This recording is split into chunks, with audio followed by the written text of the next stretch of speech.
Get going. Hey, everybody. Welcome to the next episode of The Vortex. I am your host, Kathleen Pitt. I have an amazing guest here for you today, especially for any of you business owners, entrepreneurial spirits who are looking to figure out how to get your story across online in your content and your marketing plan. Today, we welcome Dionne Anderson, owner and CEO of the Dionne Anderson Creative.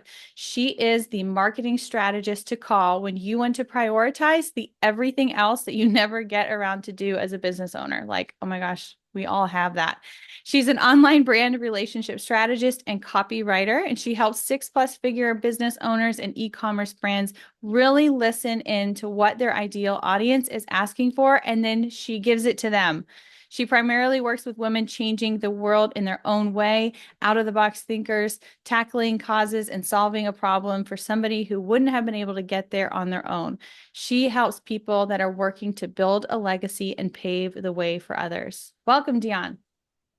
Thank you. It's Did I lovely to say your be name? here. I'm so sorry. I should have asked before we Yeah. started. No. Oh, yeah. No, Dionne. Like Celine Dion, Dionne Warwick, Yeah. whichever. Beautiful. Yeah.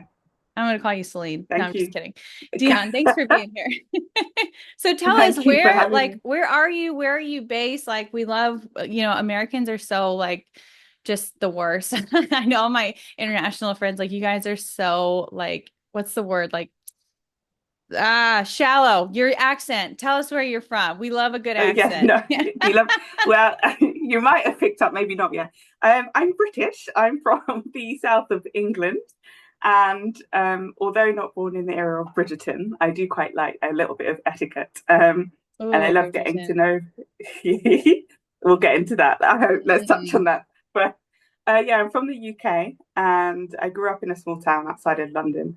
Um, but as we discussed a little bit before we went live on air, I have lived the majority of my adult life in the north, in Manchester, before I moved to Spain 5.5 years ago with my Okay. partner and one kid at the time now too. 2 kids, running a business, living in Spain. Amazing. So what, like, was your business the precipice to move to Spain, or was that just a different decision? There's a whole You went, backstory about oh yeah, God. yeah. Yeah, Yeah. it's okay. We don't have Let's to talk about it if you get don't into want it. to. We can. No, no, no. This is like because this is kind of this is the catalyst. This is the trajectory. So Okay, beautiful. um when I was basically me and my partner, we fell in love. I call it renovation love. Like when I met him, he was Yeah. renovating a property, and because his parents were going through divorce, and his mum was like, "Okay, you're going to need to move. Like you need somewhere to go." One of four. He's like more or less like the eldest. The eldest brother's actually in Australia, so don't really see him so much. Hmm. And he wanted to just basically have this safety net, like have something to do. So in those early days where you meet someone, you're normally going on dates, yapping, getting to know each other. I was like rolling up my sleeves on a weekend, helping him like not plaster of walls and doing all the all He's the like, dirty she work. is so beautiful. She Literally, is. he is like she for keeps. Oh my god! Like, so we kind of got to the end of that project, but inspired something in us. Like we love connecting on creativity, on I don't know, innovation, on design. Like this is just one of the things that we love. We fell in love over. And so when it came to doing another project, because the devil makes work for idle hands, so I'm told like we're always doing something.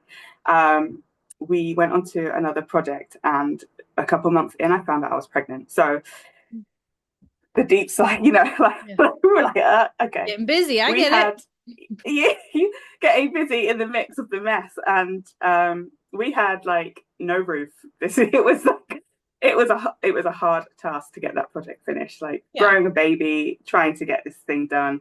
What ended up as a joke, where he said he would just kind of propose these plans to the council, which is how it works in the UK, to see if we could build another floor and like just do something really crazy. They approved it, and we were like, oh, okay. So like, I don't know if I can swear here or not, but we are like, oh, You can, yeah, we need please to, do. yeah. Usually it's only me swearing on these, and my So guests no, don't swear. And I'm just clicking the explicit button on all my episodes because I'm the only one swearing. answering. Okay, Please. that's great. Super. So yeah, we were like, oh shit, we've got like work to do. All this Yeah. baby drops. So in the process of all this, like first kid, you have all of these existential questions, don't you, about life and your purpose and how you're going to raise them. And he wanted Mhm. to work closer to home. So he took a job that he thought was the solution to that, being close to home, getting home at a reasonable time. He lost that job. very soon after the baby arrived. And for him, that was like a real, I guess, crisis point. I feel like there's a lot of expectation societally about what a man should be providing or delivering in a heterosexual dynamic.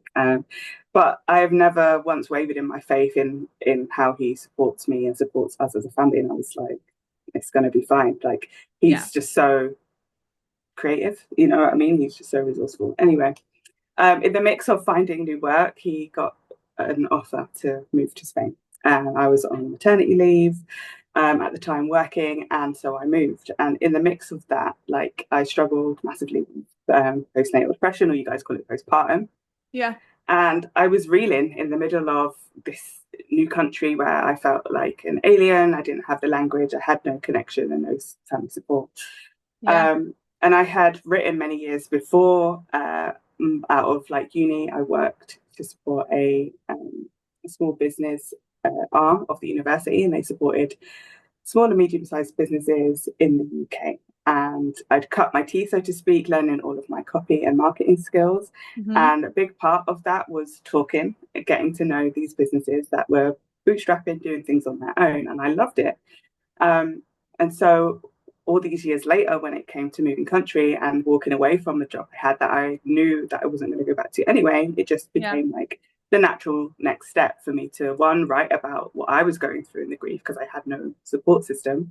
Yeah. And then also see if I could make something of it in terms of turn it into a business because I have a gift, I believe, of being able to pull It's okay. Don't believe. the Just say truth. like, I have a gift. I I, am the best at what I do. It's well, okay to I claim mean, I it, girlfriend. Say don't. it. That's what it's Yeah, for. and This like is the whole point. I'm excellent at what I do. I'm Beautiful. excellent at seeing people and helping them to feel seen. Part of that is my experience, I guess, as a marginalized person in this world and what Hmm. that, what experiences that has given me. It means that I make room to always see people, and very often people don't know how to talk highly of themselves, and Yeah. I'm great at pulling that together. And I'm also big on creating a life that feels sustainable to you, and that goes hand in hand with how you choose to market yourself and your business. So Dionne Anderson Creative was born.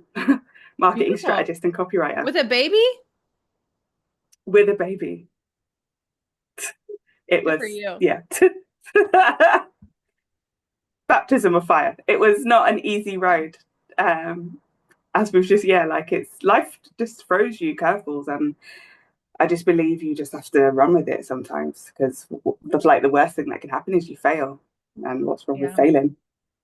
Yeah, I think that's like well, there's so much that you said there, right? So the first thing is like talking about like mothers, like if you go through that postpartum period or you have the depression, I had it with both my children as well. It's so like it's just suffocating, isolating, and so much of my transformation and journey was from that because it is a rebirth. Like you have a baby and the baby is born, and we all take care of the baby and we hold the baby and we make sure its head is supported, we make sure it's fed, and we make sure it's slept, and we make sure it's wrapped correctly and the diapers are changed. Like, and then it's like, well, like if you don't have that support system there, who's looking after the mother because you have gone through a rebirth as well. And so there's so much in Yes. my life too where every time I've had a baby or if I had a child, like my whole life shifted and I've like had to take care of myself, or people have had to step in crisis mode too to help me. And it's like, well, now who am I? Now who am I? Now what do I want to do? Now what am I bringing into this world? And so there's always that like transformation and journey there. And then the second thing you said too, when it's like, well, what's worse? Like, what's the worst that could happen? You fail. Yeah, I do walk through my clients a bit about like, what's the worst that could happen? You're successful, because it's like sometimes that success scares the shit out of people. But like, I think for me, Equally, it's yeah. like the scary thing isn't failing, right? The scary thing is like never starting. Like that was like worse, right? So when you say that's what Mm, comes up when you say like what's the worst thing that can happen? You fail. Yeah, that would probably be the worst thing because the other thing is that I would never start, and that would be way worse for me. yeah, the not knowing. And I think it depends on the type of person you are. I've had to do a lot of work and continue to do the work to separate um, what my expectations are and what other people's expectations of me are, and which are the true ones and the authentic ones to me. Because I guess growing up as like I'm a second generation immigrant Yeah. ultimately, and um, this is a common experience. You know that parents place expectations about what we should do or achieve, who we should be. Um, Maybe more so in some homes than others, and I think beyond that, just this expectation of servitude from women, from Mhm. everything that we should provide is a tough label to shake off. And That's why it's that something I've song by had to, was it Paris Paloma, Labor, all day, every day, therapist, mother made milk, then a virgin. You know what I'm talking about? I don't know, it sounds familiar, but I would never have known that. So I'm going to have Oh to yeah, like yeah. I'll send it to go you after listen this. after. But like that's you make me do too much labor. Like that song is it's like such an anthem for women because it is like you're like living like to shake off that expectation that of servitude as Yeah. a woman. Yeah. So yeah, I've like completely lost the thread of what we I know, me too. started, It's but okay. yeah, But so what would you say like your expectations are, like your expectations of yourself are versus like other expectations, like the people's expectations that they have of you are, and how did you fill that gap or like get really clear on your vision for yourself rather than someone else's vision for yourself, whether that be someone's collective vision of like the motherhood and the womanhood and how we're supposed to show up as females, or maybe your second immigration, like second generation yeah, immigration parents, like what are the expectations that you had to shake off, and like what are you now, what is the expectation you have of yourself now? I think I've already I've surpassed the expectations I had for myself, but that doesn't mean that I'm done. Like I wake up to be able to help someone. Like there's nothing better for me than seeing the smile on someone's face when I've captured them in words, like and they're like, I'm writing the copy for them, or I'm doing a case study, or I'm just talking to somebody about the experience they and they're like, oh my god, like nobody's ever this is beauty for me. And also hearing from somebody that it's manageable, like what they're doing to try and promote their business is manageable for them, and that it feels like it's contributing to a legacy, not just doing for doing's sake. It has Right. to have purpose. Um, and I think the priorities for me in terms of shaking off other people's expectations are that I find out what my truth, my authentic self and being is. And that's meant bringing some of those shadow parts out, not always Mhm. pleasing, Mhm. um, pushing back in this relationship, which is 11 years strong, but is still growing and getting to know each other and shifting through changes and the kids and all of that messy stuff. Yeah. Um, but coming out the other side of it, knowing that there's still a commitment to each other and like I take space when I need it. I think that would be the biggest point that I can um, kind of like define how I've shifted, how I've changed. It's still a battle some days where I Yeah. have to really talk to myself to take up space, but that's I guess been strengthened by having the partner that I do, in part because I stepped away from my family and I had to figure it out on my own. There wasn't a Yeah. support system, and also thinking about like the definition of mother that I want to give to my kids. That's such a beautiful phrase. Like, yeah. How do I want them to like because I have two boys and it's always like I'm always thinking like what do I how do I like their future partner, I'm always like I just Yeah, want everyone to feel supported and loved, and I want them to have like a fluid definition of what a mother is and like how it's okay for her to take time for herself, or exactly. Fluid. yeah, Yeah, yeah. How it's like that, and whatever partnership they end up in, but it's like, what does it mean to be a supportive partner, and like, what does it look like, like an inequality. Sorry. I was gonna say equalization. How does it look like yeah, to yeah. become Equal. actually equal, to actually be equal partners? And then, yeah, what does it look like for a mom to fill her cup and step away, and it be okay to do so? I mean, for my family generation where I grew up in, it was not okay for my mom to do so. And she really suffered because of that, right? It was like, and she didn't know she was suffering. And that kind of generation maybe wasn't aware of like the things that you and I are aware of because every generation evolves into a higher level of self. Hopefully, that's the hope, right? Yeah, that's the Um, hope. Yeah, yeah, that's always the hope. That's what we hope for our children too. I am curious, like when you said, you moved to Spain, no support system, you're developing this business, you have two children, stepping away from family. Like, I do not have immigrant parents, but I will say that stepping away from my family was actually one of the best things I could do. I live 9 hours away from my family, and it was the best thing that could have happened to me because they weren't like, they were a little toxic. And if you're listening to this, mom and dad, you're still a little toxic, and we know that we're working through it. But it's like I was able to like get very clear. I was able to have that space to have the discernment, to be very Yeah. clear about who I am and what I desire separate from that family unit. And obviously, like stepping away from my family unit came with some sacrifice. Like I didn't have a babysitter anymore, Mm. which well, they were probably like once a week babysitters anyways, but it's like stepping away gave me the clarity, gave me the discernment, gave me the space to like find my true voice in my inner compass. Did you experience that at all when you moved away to Spain, whether that be intentionally or unintentionally?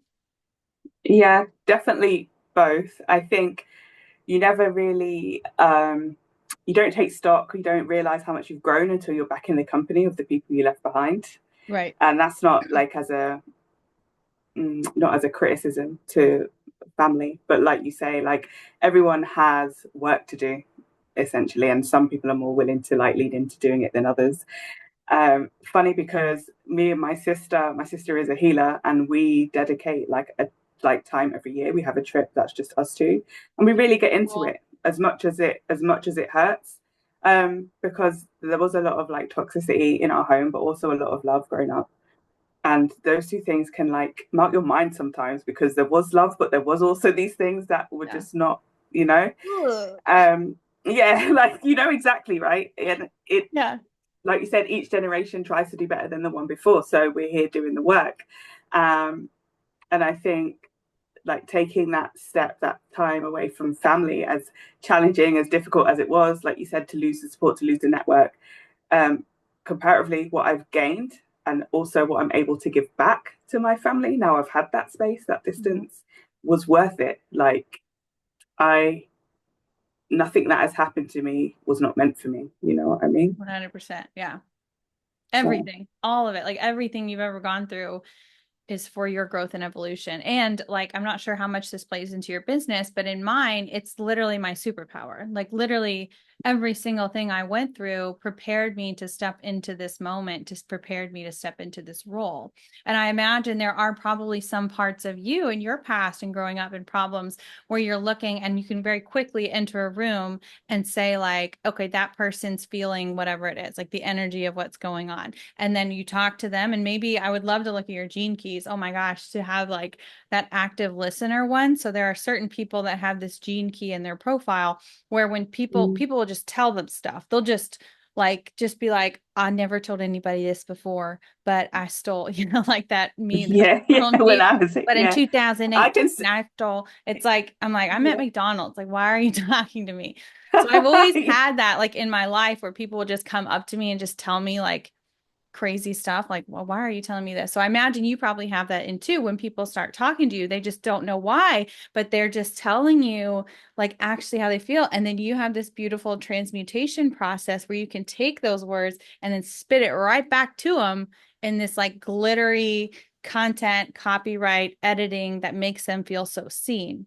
And I don't yeah. know if you've ever done any work around this, but I imagine there was probably times in your past where you were like, I can see, I can feel, I can hear, and you had to translate quickly the emotions or the energy of the room so that everybody could be heard. Does that Mm. resonate with you at all?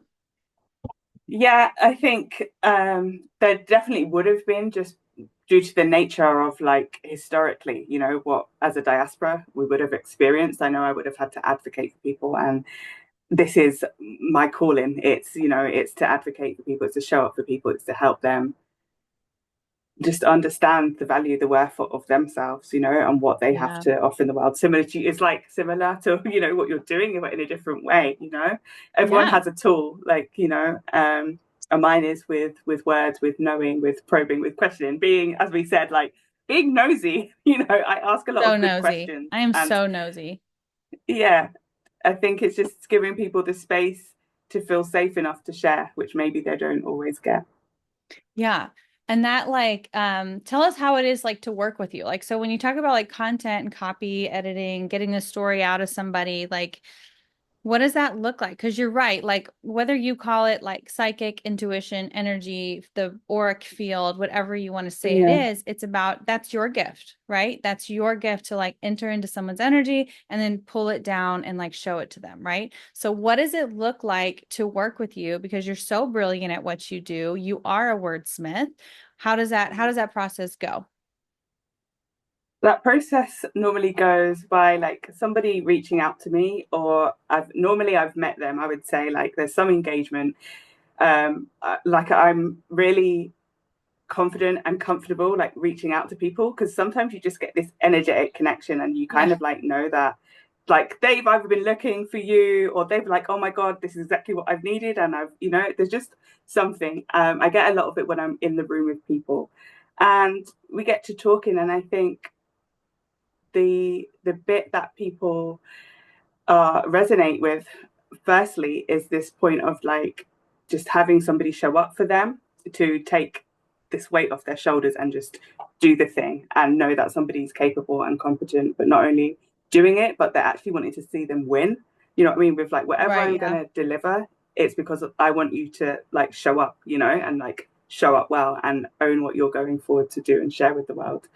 Um, and so, like, what tends to happen at the beginning is after we've had a chat and we've established, like what somebody needs, even identifying things that they didn't know they need, because that's also what happens sometimes. Like, Yeah. we have what I would call my catalyst or my discovery call, and you would have some kind of questions to answer beforehand. And I love to give the opportunity there for people to like just give me what I call their downloads or their voice notes, because what people often think is chaos is often like where the beauty is. I'm like, yeah, just drop those voice notes, like send it however you want. Not everybody's like a writer. This is some people Right. are, yeah, much more kind of like comfortable with just doing like these little things that pop to them, and they're like, okay, is there a thread here? And I'm the person that pulls that thread, and I know how to turn it into something that's like a beautiful embroidery. um, and with that magic, uh, we will then have what I would call like a two-sided engagement, because it needs to be like integrative. I need you to be involved in the writing process. So it's never a case where I'm going to provide you with something and say like this is it and only it. Like it needs to be collaborative. And what tends to happen from there is we kind of put it in place, and I work with normally I would say like solopreneurs or people that are building their brand, you know what I mean? So it's very much about them, but also how they serve, like their unique take on what they're offering to the world.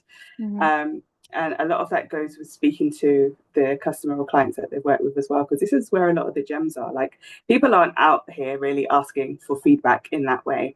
And if they do, the people that they've worked with are probably struggling to give it so directly, to the Mhm. person asking.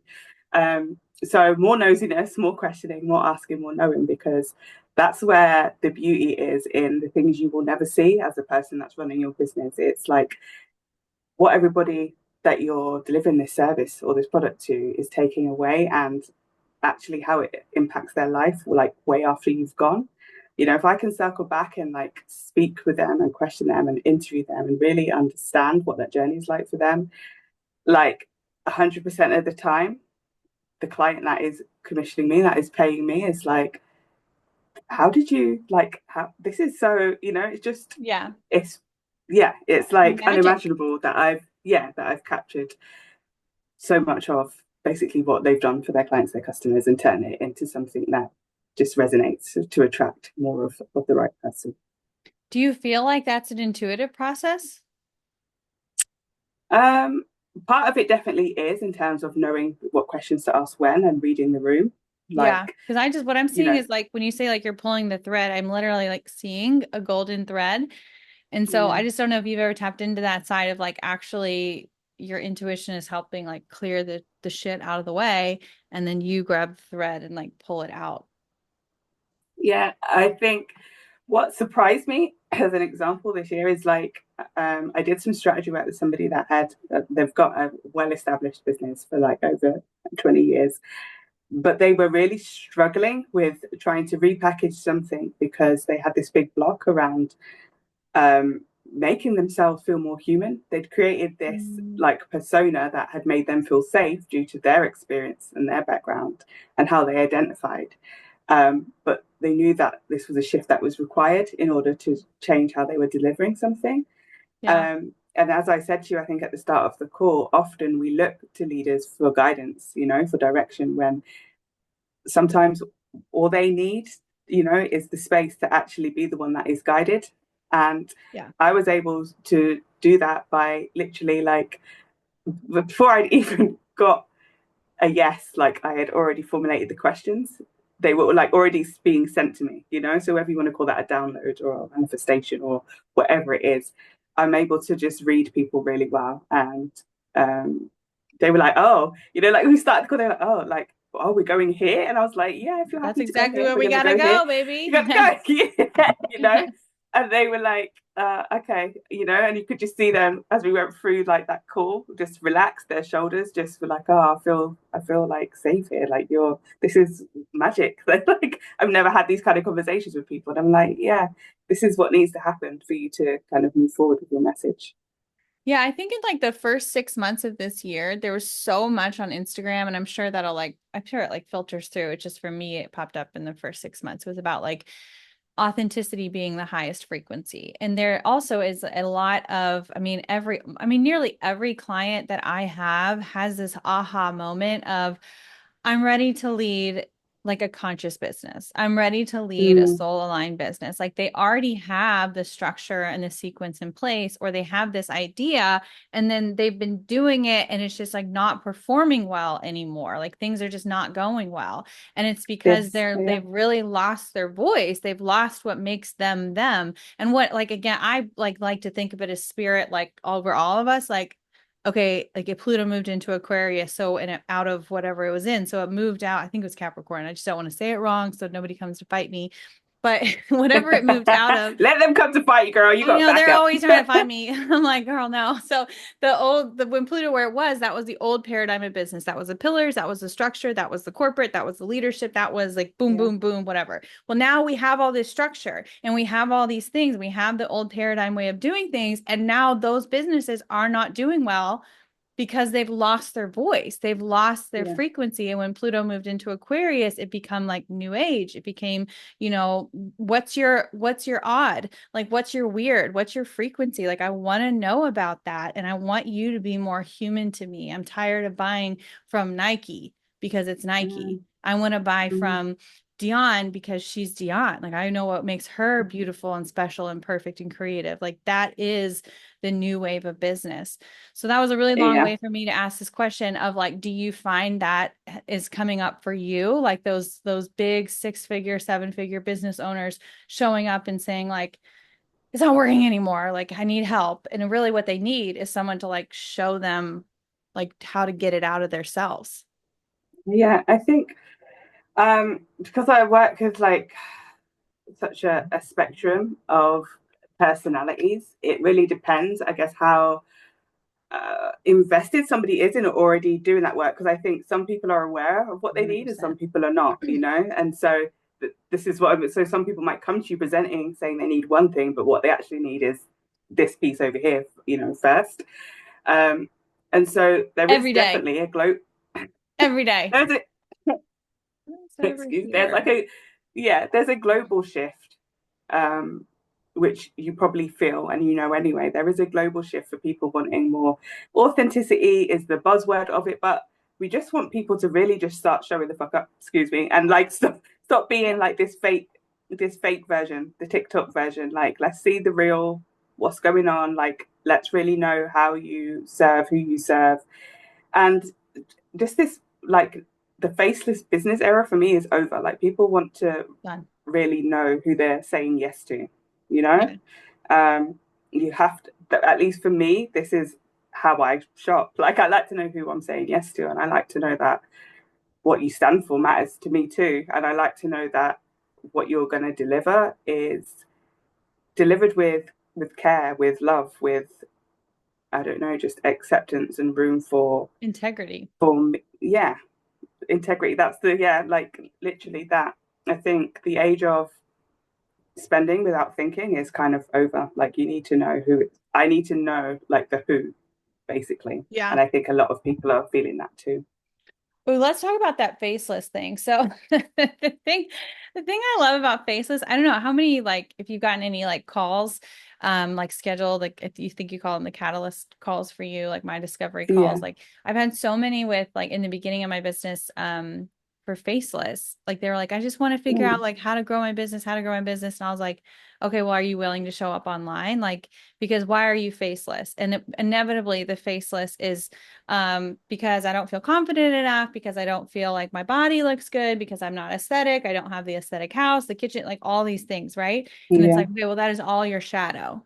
That is all you ignoring, like the parts of yourself that you need to give love first. And that are the truest parts because other people, that's the shit that people will exactly relate with. Like people Yeah. want to see messy house, they want to see not perfect, they Yeah. want to be like, oh, like that's something that I also struggle with, that I also like, and these are the parts we're scared of, you know, that we're turning our back on, and it's actually the parts we need to invite into the conversation. Yeah, and it all comes back to like love. Like if you don't feel worthy enough or lovable enough to show up online, which so much love if you're listening to this and you're a faceless person or you're like thinking about going online but you're not sure yet or you don't feel like you have the confidence, like so much love to you.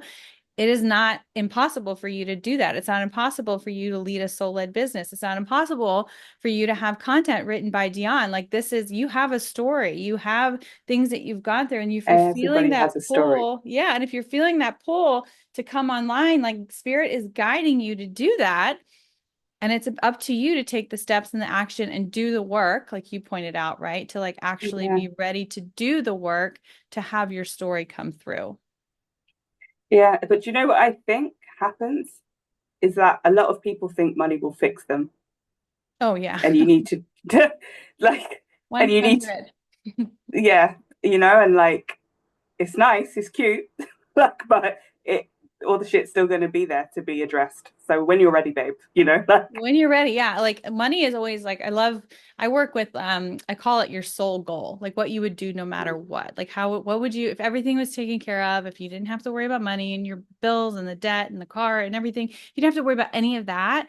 And what would you do that would make you so wildly happy that you would keep doing it? yeah, Like for me, I would keep doing this, right? Like, and if it were for you, maybe in not the vehicle you're in, or maybe in the vehicle you're in, vehicle being like Instagram marketing and stuff, but it would be about like telling people stories. It would be about getting them in front of you and showing them the path forward, right? Those are our soul goals. Like that's what we incarnated here yeah, to do. And so when people are like, well, I just want to make money, I want to find the easiest path to money. And I'm like, no, what you need is your soul goal. And then the money becomes the byproduct because the universe will yeah, support you for living in that frequency. definitely the soul goal. And it is definitely storytelling. That's like who I am at my core. Is how can voices be heard?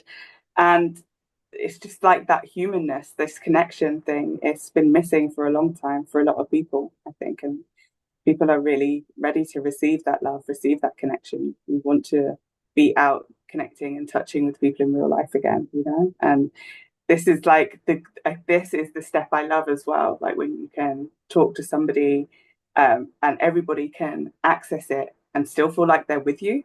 You know what I mean? Yeah. This is the beauty, this bit of just kind of getting into it and inviting people into that. Yeah. Do you ever feel like you'll help people write books? I don't know what that's called officially, or maybe that's part of Oh yeah, copywriting. like, well, for me, I focus specifically on like website SEO and email, but I mean, maybe ghostwriting is something in my future to help people, you know, find their voice in terms of a story. It's funny, I have Is that what a it's friend that called? has, Ghostwriting? I didn't know that. I think, I think so, but like, I have a friend actually that has the most beautiful story, and she is 40 actually next week, and her mission is to, like, she's been writing for years. She's been Right. literally been writing her story for years, and I'm like, so we're gonna hit push, like publish on that button anytime, you know, like, Yeah. um, and so this is like I am encouraging her to take this seriously and actively this year. And part of that is that we've just like committed to doing the artist way, which I don't know if you know what that is, but it's like a 12-step thing about just finding your creativity again and Beautiful. Just yeah. So this is part of my mission because I'm like I see the beauty and magic in people. Yeah, I don't know. Lean into that. See what comes through for you. So who is like your ideal client? Like who would you just love to work with? And like I know you like get the leaders in front of you and they drop their shoulder, the motions and you're doing that, but like for you, who do you feel called the most to work with? Oh, that's a toughie. I mean, it's not tough, it is tough. I mean, for me, it's primarily and above everything, it's about like energetic resonance and connection. If I don't feel that with somebody, then I'm going to struggle to do the best job. I've always been that way, and I think that's why I struggled in a lot of ways in like the corporate setting because there's a limitation to how personal maybe you could get with somebody in a corporate Mhm. world. But like, I need to understand all of you, not just the thing you're asking me to deliver. Um, and so it's someone that's just ready to be supported, ready to be helped, ready to do more and do it better. Yeah. I'm the answer to that, No, and that's a great what, answer. I think yeah, that's a great answer. If you were like 28, like, yeah, female, like whatever, like well, no, yeah, no. no, It's more about it is always about for me always it's energetic resonance. Like who is in the yes mode of their life, who is ready for the change, who is ready for the season, support and yeah, help. Yeah, like who is ready to enter into the container. And it's not about me being better than anyone. I'm sure the same for you. It's not about who's better, who's where. It's about mirroring their brilliance back to them and watching the change occur in such a transformative way. Like just it's that, stripping away all the facade and just being in the moment. yeah, definitely. Like that's the joy right there, isn't it? To see that transformation, like It's so that's incredible too. I'm sure yeah, every time you put out it's copy and someone's indescribable. like, "Oh shit, that is me." You're like, Oh, "Yes, yeah, I'm like, I know, I know. That's what I'm here I to know, do. babes. Yeah, That is what literally, I'm but here to just do for that you." magic. That's amazing. So, okay, where can people like find you? What's like your best way to like get in contact if they wanted to book a catalyst call and have you draw their story out of them? Yeah. So they can head straight to my website, dionneandersoncreative.com. Okay, and all this will And be linked like in the show notes too. yeah, they can head there. They can, of course, just reach out to me on Insta, on LinkedIn. I'm everywhere, basically. Type Dionne Anderson, you're going to see me. It's like, Yeah, come yeah, up. yeah. Um, What's your favorite and platform? oh, it's a toughie. I've been leaning into LinkedIn this year for kind of like a shift in what I do and how I do it. Mhm. Um, but what I love more than anything is my weekly, like my newsletter, my Sunday Send, because it's Oh, called nice. Strategy Soul in SEO.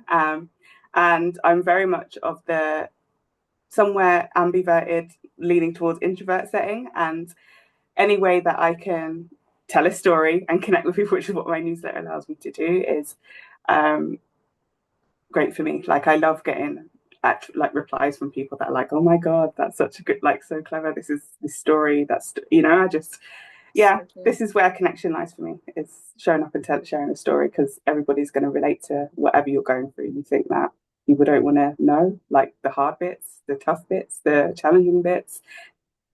It's not true. Like this Yeah, is they where want to. connections made. Yeah, I love that. I sometimes I tell I think I was telling my husband this. I was like, sometimes I just like am screaming into the void. Like I'm sending emails, I'm posting content, I'm putting reels, like stories. And like clients will sign up with me and they'll never like my stuff. They'll never yeah. like, They you won't know what I never be mean? the ones that interact. Never, ever. And I'm always like, it's like such an ego death because it's no longer about like validation. Like you're not receiving validation from any of your content, any of whatever. And so what the point of bringing this up is I agree. Like when I put out an email and someone reaches out to me is like, oh my God, your story, blah, blah, blah. I'm like, oh, thank God someone read it, or Someone, yeah. someone's listening. Thank God, Thank God someone it is worked. doing this But yeah, you really have to Yeah, let go of like any expectation. Like it's just like this is my sole goal. So I would do this no matter yeah, what. And the money is the byproduct. So it's literally yeah, like, how am I guided? What am I choosing? What are the aligned actions I'm taking today? Is that highest frequency version of me? Okay. It's to send an email. Okay. It's to post a still photo. These are the words that come out, blah, blah. And then like, no, there's like, it's crickets, which is fine. But it was in the beginning, like it definitely an ego death. So I resonate when no, it someone is. emails you back. Yeah, yeah. It's like it's a. I don't know. Everyone's got their medium, is what I would say, and this is part of the conversation as well, because whatever you're choosing to do and how you're choosing to show up has to not only work for your people and your audience, has to work for you too, because otherwise it becomes unsustainable, you know. And this is kind of like the mindset shift that I'm trying to give to people when I work with them. So it goes beyond words because how are you going to show up in 3, 6, 12 months? Like you want something that for me is contributing to legacy, and that Yes. goes outside of social media to a point. There needs to be something else. What's your human design? Do you know? I'm a manifesting generator. Really? Yeah. Okay. Or the others, I'm like, yeah. I don't. I feel like I can't remember. I had a call, like a debrief last week, and I'm leaning.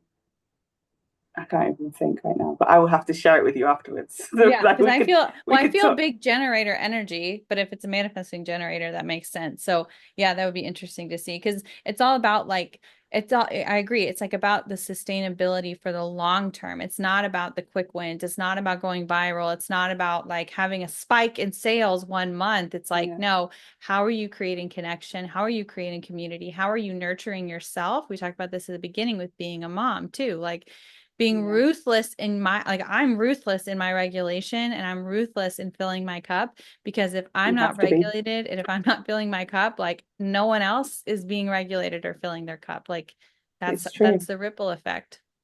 Yeah, like, and people think it's a joke, but like my when I had my first son and he was 3 months old, I had a friend that offered me the chance to go to New York. She was like an air hostess, and my mother-in-law was like nearly on the floor with shock. She was like you're leaving the baby already, and I was like, yeah, with his dad that I procreated with, like, Yeah, and yeah, she yeah. was just like, "Did you feel okay?" And I was like, "Yeah, see you in 3 days, Yeah, bye." gotta Like, go right I just now. yeah now, Yeah, I because gotta it's leave. it's for me it's a non-negotiable. Otherwise, you're not going to get the like you just ain't going to get what you need from me if my cup isn't full. It's that simple. 100%. I'm a big traveler too. That's an expander for me. Like anytime I leave my house or like leave, not just leave my house, but leave my city and go on vacation for a weekend or something, it's Yeah, like, oh, there is a big bad world out there. Like, oh, there is like yeah. so much going on that I can just tap into whenever I want to. It's not breakfast, lunch, dinner, snack, nighttime, Snacks. Yeah. snack. Have you been to Barcelona? No, I haven't. So, I'll girl, when see you you soon. coming? See you Yeah, I was soon. like, Yeah, babe, let's go. I'm Come in. on.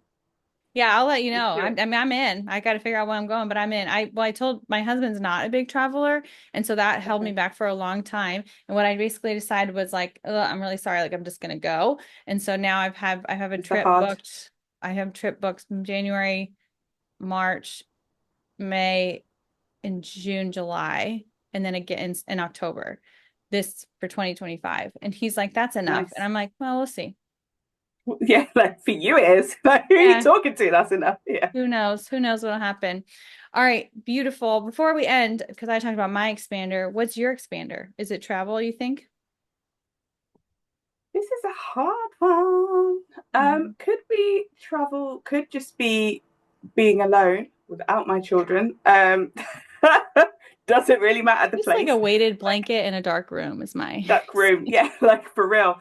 I went to like traveling away, but what it needs to be is I feel like you want to understand this. Like at the end of the day, like there's been so many voices talking to me that literally, like you say, what I want is for no one to talk to me, but I still want luxury. So like going like just for, and it doesn't even have to be long, but like a night away at a hotel, getting Yeah. room service or even dressing and going for dinner for one, like sitting, on the chef's bar, which I love, like seeing what they're cooking and just like not having to really respond or check that anybody else needs saving or sorting.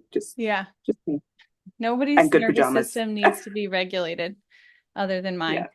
Mine, yeah. That and just some real good pajamas. Like I love a silky pajama. Hmm. Perfect. Beautiful.